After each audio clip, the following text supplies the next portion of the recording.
So you were successful at work, very much so, but at some point you decided you thought you might want to go to therapy. And I'm wondering what led to that decision. I think I got pretty much as in early adulthood on an achievement treadmill, a status and achievement treadmill, becoming a status and achievement junkie. I was the worldwide account director on the IBM business, which is the biggest at the time, the biggest piece of business there was in the advertising business. So I was laid off at Ogilvy and Mather, which for me was like going off a cliff because it was my work family, it was my whole identity, how I saw myself, everything about my own self-perception and worth revolved around work and my career, and my apartment and my car and the club I belonged to. So when I was laid off, the wheels just came off, and I cut kind of in a sort of a race to the bottom and made a lot of bad financial decisions hastily and sold a lot of stuff, sold my apartment, sold my car.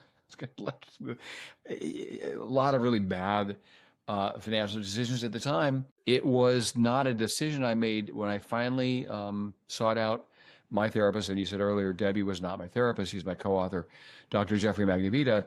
It was the first time I'd come across or been exposed to EMDR therapy. And it was the first time I found out about trauma and that I actually was a trauma survivor. That's, I think a route that a lot of people take where they're on a treadmill, right?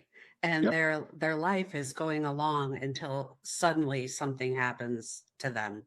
In the book, you talk about enduring bullying as a child, and your home life wasn't exactly grand and wonderful. And you just said that you weren't aware that you had really endured trauma as a child. Was this kind of like a revelation where he peeled back layers of an onion, so to speak, or is this something he told